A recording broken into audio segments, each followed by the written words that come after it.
Bom, nada mais inseguro do que um escritor numa conferência sobre segurança, um escritor que se sente um pouco solitário porque foi o único convidado nesta e na anterior edição e preciso de um abrigo, preciso de um refúgio.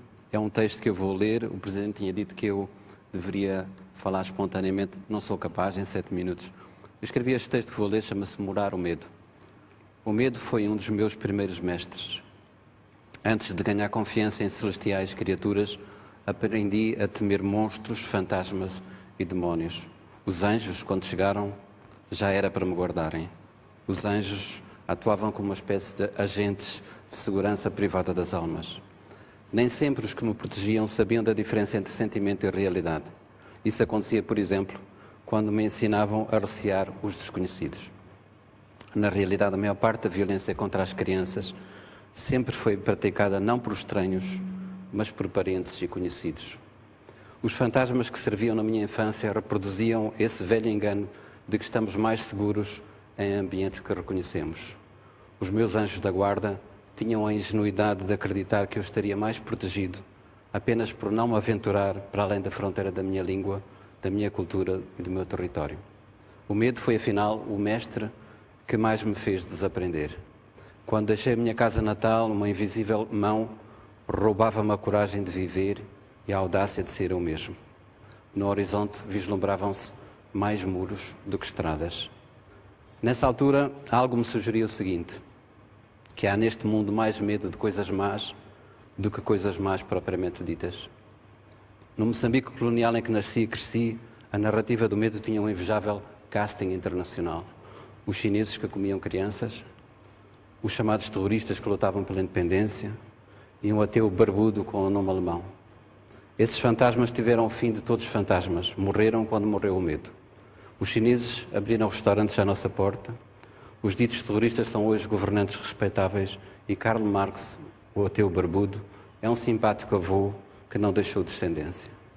O preço dessa construção de terror foi, no entanto, trágico para o continente africano.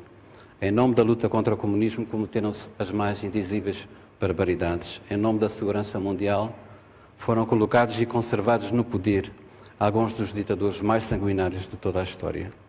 A mais grave desta longa herança de intervenção externa é a facilidade com que as elites africanas continuam a culpar os outros pelos seus próprios fracassos. A Guerra Fria esfriou, mas o manicaísmo que a sustinha não desarmou, inventando rapidamente outras geografias do medo ao Oriente e ao Ocidente. E porque se trata de entidades demoníacas, não bastam os seculares meios de governação. Precisamos de intervenção com legitimidade divina. O que era ideologia passou a ser crença, o que era política tornou-se religião, o que era religião passou a ser estratégia de poder. Para fabricar armas é preciso fabricar inimigos. Para produzir inimigos é imperioso sustentar fantasmas.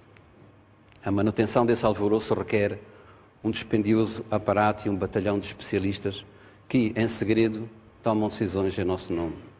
Eis o que nos dizem.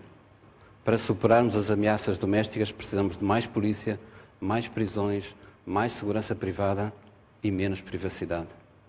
Para enfrentarmos as ameaças globais, precisamos de mais exércitos, mais serviços secretos e a suspensão temporária da nossa cidadania.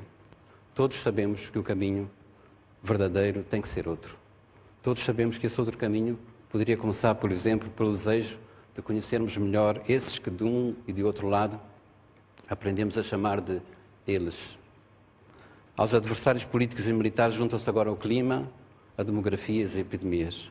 O sentimento que se criou é o seguinte: a realidade é perigosa, a natureza é traiçoeira e a humanidade é imprevisível. Vivemos como cidadãos e como espécie, vivemos como cidadãos e como espécie em permanente situação de emergência. Como em qualquer outro estado de sítio, as liberdades individuais devem ser contidas, a privacidade pode ser invadida e a racionalidade deve ser suspensa. Todas estas restrições servem para que não sejam feitas perguntas como, por exemplo, estas: por que motivo a crise financeira não atingiu a indústria do armamento? Por que motivo se gastou apenas no ano passado $1,5 trilhão em armamento militar? Por que razão os que hoje tentam proteger os civis na Líbia são exatamente os que mais armas venderam ao regime do Coronel Gaddafi? Por que motivo se realizam mais seminários sobre segurança do que sobre justiça?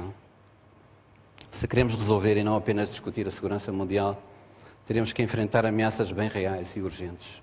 Há uma arma de destruição massiva que está sendo usada todos os dias, em todo o mundo, sem que seja preciso o pretexto da guerra. Essa arma chama-se fome.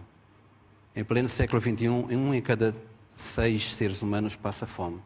O custo para superar a fome mundial seria uma fração muito pequena do que se gasta em armamento. A fome será, sem dúvida, a maior causa de insegurança do nosso tempo. Mencionarei ainda uma outra silenciada violência. Em todo o mundo, 1 em cada 3 mulheres foi ou será vítima de violência física ou sexual durante o seu tempo de vida. É verdade que sobre uma grande parte do nosso planeta pesa uma condenação antecipada pelo facto simples de serem mulheres. A nossa indignação, porém, é bem menor que o medo. Sem darmos conta, fomos convertidos em soldados de um exército sem nome e, como militares sem farda, deixamos de questionar. Deixamos de fazer perguntas e discutir razões.